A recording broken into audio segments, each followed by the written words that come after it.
Have you noticed your once vibrant hair suddenly become dull, lifeless, and less full? Well, this video could potentially be the key to helping you solve those problems.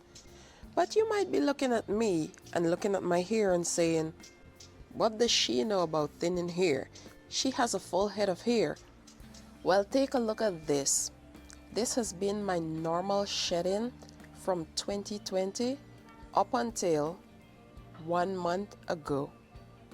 Yes, I too have experienced excess shedding. However, there are certain things in my hair care routine with which I am consistent that has helped me to not go bald. And in today's video, I am sharing these secrets with you.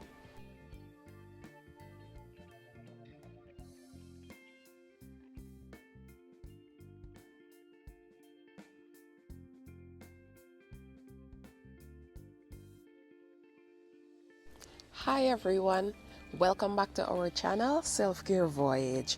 Let's get into today's video, shall we? So there are many reasons why someone would encounter thinning hair or excess shedding. I will not get into all the reasons, however, I will leave a list on my screen for you to screenshot. Now, nutritional deficiencies play a major role in hair thinning as well as excess shedding. And also, never underestimate how your scalp and hair follicles can adjust and adapt to certain ingredients you've been using over time. Let's get into the first step of solving your hair thinning problems. The foundation is vitamins and nutrients. You see, had I not been ingesting nutrient-dense foods, I believe my hair would have been shedding more than I experienced. So if you're experiencing thinning hair and excess shedding, here are some top nutrients you should always pay attention to. Number 1, zinc. There's a simple way to test to see if you're suffering from zinc deficiency. Simply check your nails. If you notice white lines on your nails, this is an indication that you have poor wound healing of your nail beds. Next up is vitamin A. Deficiency in vitamin A can cause keratosis, so simply check the back of your arms to see if you have any of those. Next up are your essential fatty acids. If you're experiencing dry skin, this is a sign that you are low on your essential fatty acids. So if you want your hair to start growing back, ensure that you consume foods that contain high amounts of essential fatty acids. Next up is iron. If your ferritin levels are below 30 micrograms per liter, then your body will go into conservation mode. If your body has low stores of iron, it will not regenerate your hair or grow new ones. Did you know that a low amount of stomach acids can contribute to your body not being able to absorb iron well?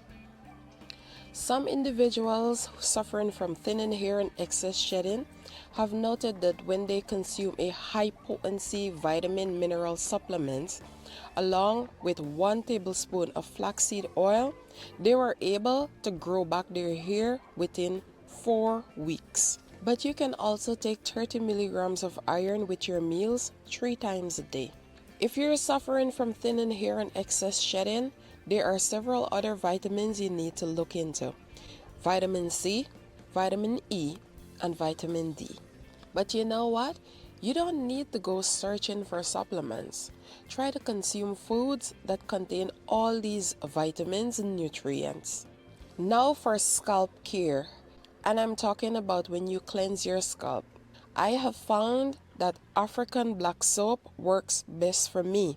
The first time I started using African black soap, I did it because all the store-bought shampoos were causing itchy scalp. So for several years, I dissolved African black soap in hot water. I left it to cool, strained it, and washed my hair. Another way I used the African black soap in the past was to combine it with shikakai powder to make my hair cleanser. Now I use the African black soap shampoo from Melanin Hair Care, and the only reason I do this is to cut down the time I take to wash my hair on my wash days. Thus far, African black soap and shikakai has been quite effective at cleansing my scalp and also increasing my hair's density. Let's move on to the secret weapons, herbs. So this particular herb, I believe, has allowed me to be able to gain a lot of new growth even though I was experiencing excess shedding. I've been speaking about this herb over and over again, and maybe some of you might not believe. It's rosemary. Yes, even before I experienced excess shedding, I was using my rosemary hair tea consistently. And so even while experiencing excess shedding, I've been experiencing a ton of new growth. So it's one of the reasons I'm not worried, because I believe I've been placed in this situation to help you. Now I've been doing further research on various herbs that combats hair fall and dandruff. I will leave dandruff for another video, but I'm going to share what I've come up with so far. There is one particular book I've read that recommends combining rosemary oil with lavender oil and olive oil to decrease shedding. It's no wonder rosemary worked for me, right? Another great herb to stimulate hair growth and combat thinning is Bhringraj. Now I've done a separate video on Bhringraj, so please feel free to look at that video and you'll find some great recipes. Now, these I'm about to tell you are 4 other amazing herbs, and I've actually read about them in a book. A study was done that showed that they decreased dandruff and promoted hair growth, reducing hair fall. It was a combination of these 4 herbs. It's Jatamansi, Neem, Amla, and Brahmi. I've come across some amazing information on the benefits of these herbs.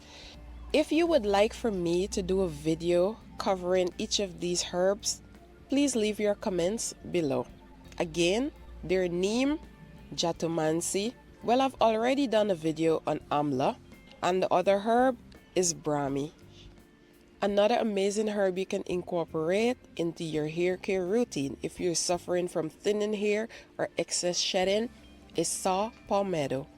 And I have one final recommendation. If it's difficult for you to find any of these herbs, there is one particular herb I've been studying, and it's peppermint. Peppermint is very cheap, yet extremely effective at combating hair loss and increasing your hair growth cycle. Now here are some things to avoid: tight hairstyles, excess use of weaves and wigs. Leave your hair alone. This is my biggest advice, because if you continue to manipulate your hair, you'll be noticing all this shedding, and then what's going to happen? You're going to panic, and panicking will cause your cortisol level to go up, and then the cycle continues, more hair loss. So for example, my hair stays in this style for a very long time. I avoid over manipulating it and the excessive need to detangle to get all the shed hair out. I leave it alone. So to recap, if you're dealing with thinning hair or excess shedding, first focus on the nutrients, the vitamins that I highlighted earlier. Think about your scalp care, herbal remedies, and leaving your hair alone. Now I hope you found value in today's video, and until next time, remember, your self-care journey starts now.